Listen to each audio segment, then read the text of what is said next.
Bonjour à tous, bienvenue dans La Voix est libre. C'est une émission consacrée aux élections municipales de Châlons-en-Champagne. Aujourd'hui, sur notre plateau, 4 candidats. Bonjour.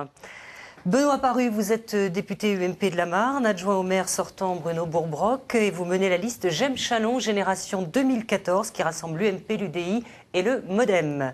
Rudy Lamure, vous êtes conseiller général socialiste de la Marne, conseiller municipal d'opposition. Vous êtes à la tête de la liste Un nouveau souffle pour Châlons, qui rassemble l'ensemble de la gauche. Pascal Air, vous êtes conseiller régional Front National, responsable du Front National sur la Marne et chef de file de la liste Rassemblement Bleu Marine Châlons. Bernard Namura, vous êtes un homme de théâtre, vous êtes connu comme tel à Châlons et vous êtes candidat sans étiquette à la tête d'une liste République Plus. Alors pendant cette émission, nous allons tenter de cerner l'essentiel de vos programmes en quelques minutes, ce qui fait vos différences sur Châlons, notamment sur le dynamisme de la ville, sur vos projets sur la sécurité, vos intentions concernant les impôts locaux. Et vous qui regardez cette émission, vous pouvez réagir sur Twitter, vous envoyez vos tweets avec le hashtag LaVoixCA. Alors avant d'entamer ce débat, une brève réaction à un article dans la presse ce matin dans l'Union, le coup de gueule de Bruno Forget, il est directeur de l'Union commerciale, industrielle et artisanale à Châlons en Champagne. Il parle de campagne apathique. Vous lui répondez quoi ? Bruno Forget explique dans son article effectivement qu'il voudrait plus de rire et plus de sourire pendant cette campagne électorale. Je pense que la situation de Châlons justement ne prête pas à rire aujourd'hui. Donc l'animation viendra après le temps de la campagne électorale, mais en tout cas, c'est pas le moment aujourd'hui. Aujourd'hui, nous débattons pour un projet pour les Châlonnais, pour relancer Châlons. Ben écoutez, moi, je m'amuse dans cette campagne. Je n'ai pas le même regard que Bruno Forget sur cette campagne électorale. Je trouve qu'on est tous les uns et les autres avec nos différences, présents sur le terrain, présents dans les réunions publiques, présents dans les différents débats qui ont été organisés, y compris par Bruno Forget. Donc moi, je prends plaisir à faire campagne électorale. Pascal Air. Écoutez, moi, j'ai pas lu l'article du journal de ce matin, j'ai pas eu le temps, je le verrai en rentrant. Si M. Forget s'ennuie, c'est son problème, je le dis franchement. Moi, j'ai d'autres soucis en tête que de savoir si M. Forget s'ennuie ou pas. Ce que je sais, par contre, c'est qu'au débat à UCIA, il n'avait pas l'air de s'ennuyer, en tout cas. Bernard Namura. Eh bien, que Bruno Forget ne forge pas son ennui, il n'y a aucune raison. Je trouve qu'au contraire, nous sommes là tous les quatre pour animer cette campagne, qui n'a pas encore démarré vraiment, puisque la campagne officielle est pour dans quelques jours. Non, je pense que nous nous levons, que nous savons sourire, que nous savons aussi réfléchir avec beaucoup de discernement et de bonne volonté. Alors au cœur du débat, le dynamisme de la ville. Châlons-en-Champagne, préfecture de région, perd des habitants comme la région. Le centre-ville a des difficultés. Alors Benoît Paru, vous proposez un plan Marshall, hein, rien de moins pour le centre-ville. Ça va si mal que ça ? Deux remarques par rapport à ce que vous venez d'évoquer à l'instant. Quand on regarde les chiffres de la démographie, on voit que Reims, Châlons, 3, perdent depuis 1999 3% d'habitants. Chaumont, Charleville, Épernay, 10%. Vitry-le-François, 21% d'habitants. Bref, toute la région est en démographie négative.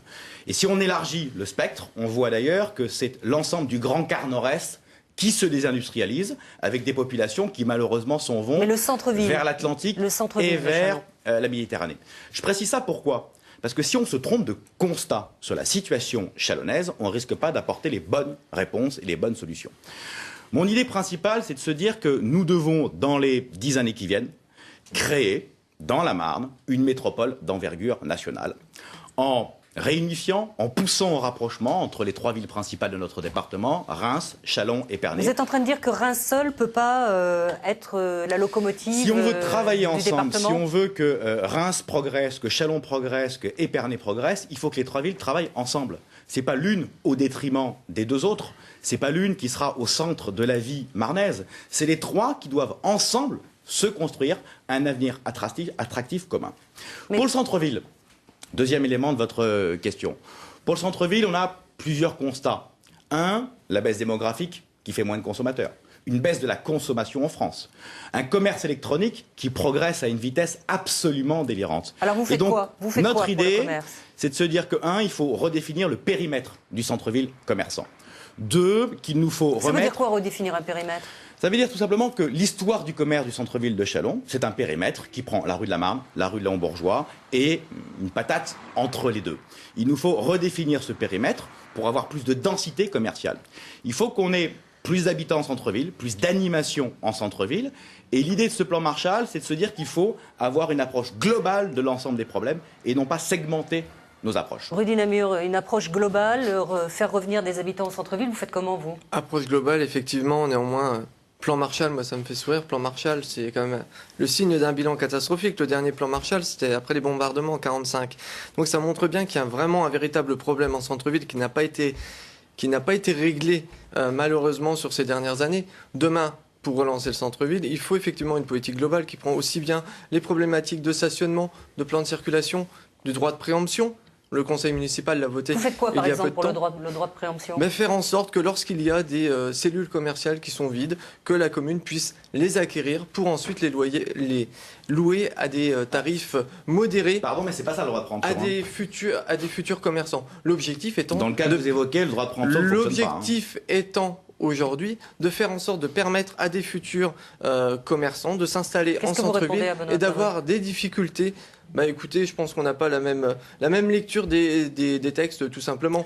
L'objectif, en tout cas... c'est quand il y a une vente. Si la cellule est vide, c'est qu'il n'y a pas eu de vente. L'objectif étant que la mairie puisse acquérir des biens commerciaux qui sont vides et tout simplement ensuite de les louer à des commerçants qui veulent s'installer en ville. Le but, c'est quand même de faire revenir nos entreprises en centre-ville pour créer des emplois, tout simplement. Alors Pascal Air, vous êtes d'accord avec ce droit de préemption? Vous nous demandiez un petit peu la situation générale, le constat général, c'est que depuis 1975, Châlons perd des habitants en permanence. Que ce soit avec Jean Ressier, avec la gauche ou avec la droite, c'est le même constat. On perd des habitants. Et bon, vous parlez de la région Champagne-Ardenne, mais moi, ce qui m'intéresse, c'est Châlons.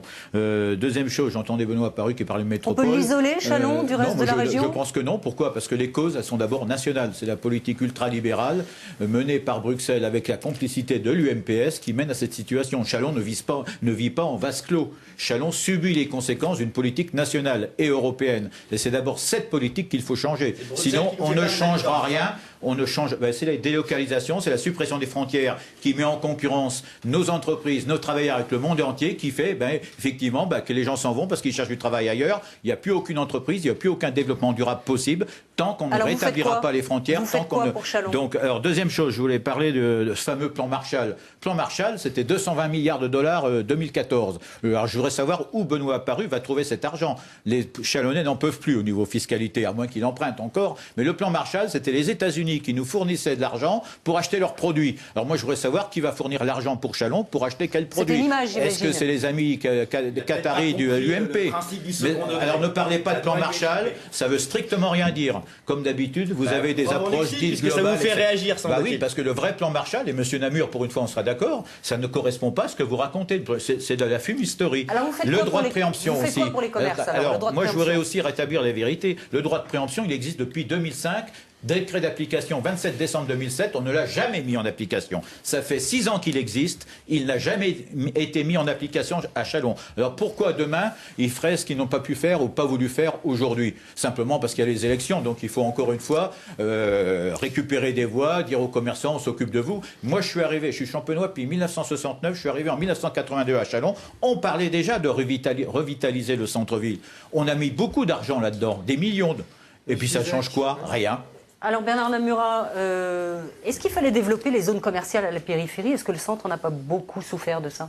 Le centre de Châlons, c'est un drame absolu. Et permettez-moi de faire un peu entendre la voix du citoyen. Je viens d'entendre la voix des hommes politiques, que je respecte, puisque dans notre liste et dans cette démarche que je mène, nous n'avons pas d'ennemis. Mais le centre-ville, c'est un déclin absolu. La ville est en déclin. C'était votre première question. Alors comment vous venez en aide à ce centre-ville? D'abord, j'entends bien ne pas se tromper de constat.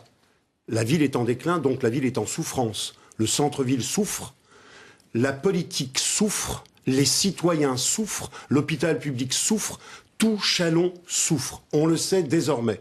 Dans notre débat à l'UCIA, j'ai dit combien nous avions un gros problème de dynamisme et de paradigme, comme l'on dit. À savoir que Châlons est une ville qui veille à retenir les commerçants, qui veille à retenir les habitants et qui ne se met pas dans la dynamique d'accueillir précisément de nouveaux commerces et de nouveaux commerçants. Vous dites c'est de la faute des politiques? Alors si je dis c'est de la faute aux politiques, je pourrais d'emblée m'inscrire dans une démarche un tout petit peu trop tiède. C'est la faute de tout le monde.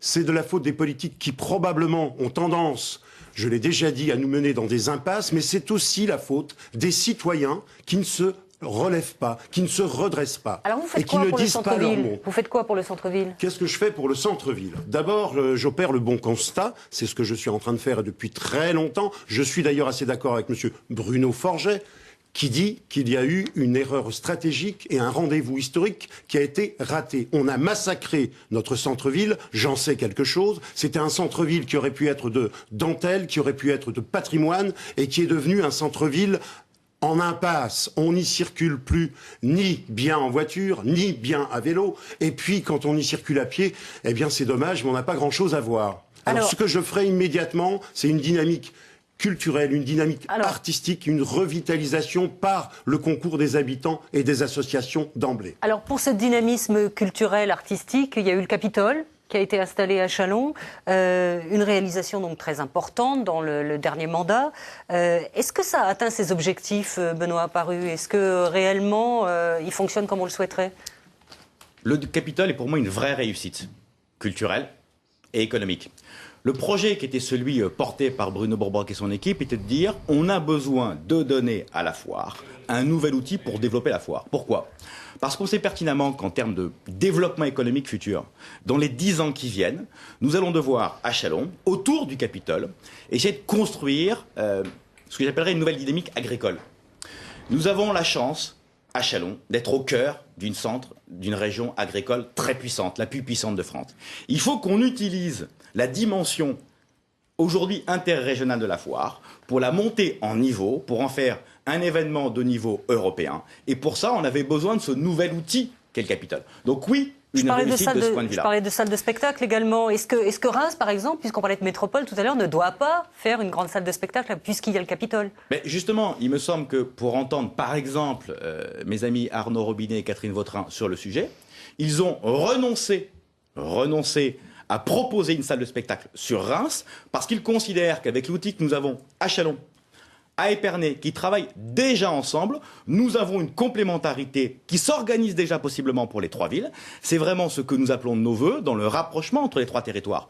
Plutôt que la compétition stérile entre nos 3 villes, regardons qui a des forces, qui a des faiblesses, et agissons en ce sens. Le Capitole, rue du Namur, une réussite ou pas? Il faut rappeler quand même que le Capitole a coûté aux contribuables régional même, j'allais dire, parce qu'il y a le département, la région, la CAC, la mairie qui ont pu financer 90 millions d'euros. Aujourd'hui, le Capitole, c'est quoi? Aujourd'hui, le Capitole, expliquez ce chiffre. C'est quoi? C'est une structure qui, à mon sens, était pharaonique. Ça, c'est le constat que l'on faisait depuis que le projet est lancé. L'emplacement n'était pas sans doute le plus à même d'accueillir cette structure en dehors de l'emplacement où il est là. On le voit au moment de la foire de Châlons. Il y a des zones, il y a encore du foncier qui était disponible à ce moment-là. Il fallait le faire à cet endroit-là.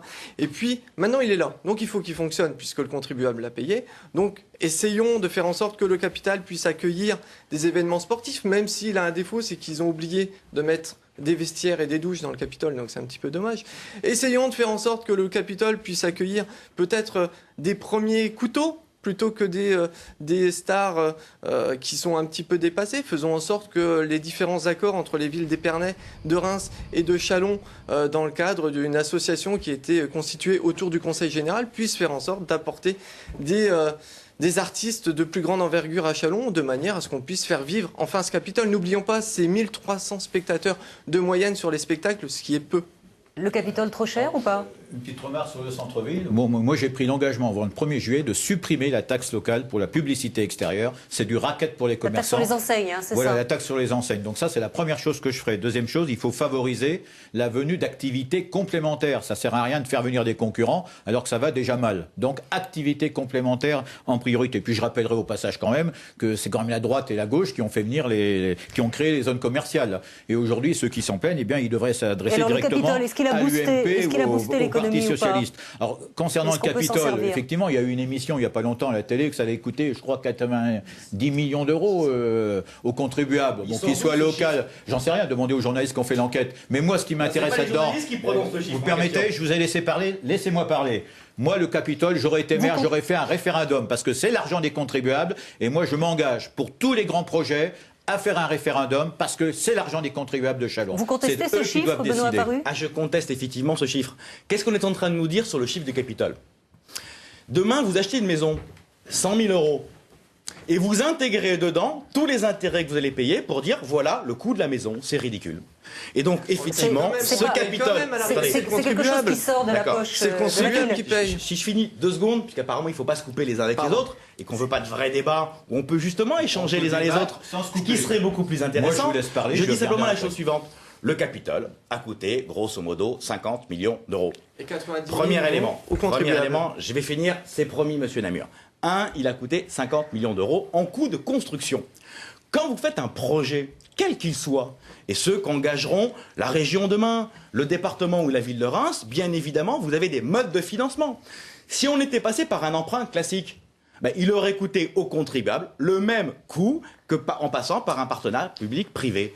Et donc arrêtons ces débats stériles, parce que demain matin, quand M. Namur, M. Namura ou M. R vont nous proposer telle ou telle construction, ils nous diront ça vaut 50. Ils ne mettront pas en complément le plan de financement, c'est-à-dire les emprunts et les intérêts d'emprunt qui vont avec. Essayons d'avoir un tout petit peu d'honnêteté intellectuelle, ça ferait du bien. Rapporte à la ville, ce Non, mais Capitole. faut pas oublier une chose quand même. Enfin, moi, je prends la casquette Conseil Général. Au Conseil Général, nous avons quand vous payé comptez là, 8... Ah, je croyais que vous Est-ce me que coupiez vous pas. intégrez 8 millions dedans d'euros. les intérêts d'emprunt? 8 millions d'euros du Conseil Général, c'était quoi la contrepartie? C'était une salle à 12 000 spectateurs. Aujourd'hui, il n'y a aucun spectacle. Même section d'assaut, ils ont fait 6 000. La salle était pleine. Donc, il faut arrêter. Il y a une erreur sur la marchandise qui a été livrée et on a trompé les Chalonnais, tout simplement. Une erreur sur la marchandise? Alors, qu'on l'on fasse un peu entendre la voix du citoyen. Mais vous êtes là pour ça, alors Je une suis erreur là sur la pour- marchandise je ou pas? suis là pour ça. Alors, bien évidemment, tout le monde est citoyen. Simplement, d'abord, il me semble que la ville de Châlons est un magnifique tapis. On n'aime pas trop soulever le tapis, parce qu'il y a quand même beaucoup de poussière. Le Capitole, saluons-le, par exemple. Je l'ai déjà fait. Par contre, reconnaissons aussi une chose, c'est que le Capitole, dans un premier temps, a tout capitalisé, qu'on le veuille ou non, du budget de la ville, et il me semble deux choses. La première, elle est toute simple, c'est que nos élus n'ont pas suffisamment pris la dimension globale de la situation. Nos élus n'ont pas suffisamment affronté toute la réalité de Châlons. Et sur le Capitole, on a commis une erreur monumentale, comme d'habitude, c'est-à-dire le manque d'appropriation active par les habitants de ce lieu gigantesque. Et, par exemple, quand il m'a été proposé de réfléchir sur le Capitole, j'ai proposé à l'actuel conseil municipal de réfléchir sur un festival intercommunautaire au Capitole, c'est-à-dire redonner vie au Capitole par l'appropriation des Chalonnais. Ça n'est pas fait. Et c'est grandement dommage. Vous comprenez? C'est ce manque-là qui manque à Châlons, c'est-à-dire les citoyens concernés par les grands travaux, par les petits travaux. Entièrement d'accord avec Bernard Namur. Les Chalonnais, aujourd'hui, n'ont pas la capacité à utiliser le Capitole. Pourquoi? Une location, c'est 10 000 € à tout casser. Aujourd'hui, nous avons, en discutant avec les différents acteurs qui touchent au Capitole, j'ai appris que la municipalité disposait, par exemple, de 10 créneaux gratuits pour utiliser le Capitole. Pourquoi ne pas créer des événements culturels, sportifs, qui permettraient à nos associations d'utiliser à bon escient le Capitole? Ça permettrait de faire rayonner notre ville et de faire fonctionner le Capitole, et puis d'attirer à nouveau les Chalonnais. Vous êtes d'accord avec ce festival? Moi, d'abord, je remercie M. Apparu. C'est déjà ce que je vais faire quand je serai maire. Je le remercie. Je pense que je peux répondre moi-même. Le Capitole existe, malheureusement, maintenant. Enfin, malheureusement, on aurait dû consulter les habitants avant. Hein, c'est quand même eux qui payent. À partir du moment où c'est eux qui payent, c'est leurs impôts, je dis que les associations n'ont pas à louer le Capitole. On doit mettre à disposition gratuitement des Chalonnais le Capitole en question. Ceci dit, je ne pense pas que la préoccupation majeure des habitants de Châlons soit le Capitole. C'est d'abord l'amélioration de la vie quotidienne des gens à Châlons. Et d'ailleurs, un maire, c'est fait pour ça. Donc, est-ce que les rues sont bien entretenues à Châlons? Est-ce qu'elles sont propres? Je pense qu'il y a beaucoup à faire. Et c'est vrai que l'argent du Capitole aurait été investi là-dedans, ça aurait été beaucoup mieux. Est-ce qu'il n'y a plus de besoins à satisfaire dans les écoles primaires, dans les écoles maternelles? C'est aussi une dépense obligatoire de la région, de la commune. Et puis la sécurité, il faudrait peut-être en parler. Ça, ce sont des choses concrètes. C'est ça qui intéresse les gens. C'est pas d'abord le Capitole. 10 secondes. Oui, 10 secondes pour dire quoi? Le travail d'une équipe municipale et d'un maire, c'est quoi? C'est évidemment de travailler sur la vie quotidienne des uns et des autres. Mais c'est aussi de penser l'avenir à 10 ou 15 ans. Si une collectivité locale une collectivité publique comme une mairie n'investit pas, pour préparer l'avenir, pour regarder quels sont les vecteurs de croissance économique pour un territoire dans l'avenir. C'est ça le choix de Vatry, par exemple. C'est ça aussi le choix du capital, de se dire nous devons préparer les 10 ou 15 ans qui viennent. Et la fonction d'une ville, c'est de faire les deux, le quotidien et l'avenir. Alors, ne faire que l'un ou que l'autre, c'est une erreur majeure. La sécurité, un thème de campagne que vous avez tous abordé. Alors, Benoît Paru et Pascal Air, vous voulez armer tous les deux la police municipale. Est-ce que c'est pas lui donner le même rôle que la police nationale? Quelle différence vous faites? Pascal Air. Armer la police municipale, on peut voir s'il s'agira d'armes létales ou non létales, hein, d'armes qui tuent ou qui ne tuent pas. Hein, on verra en fonction des circonstances.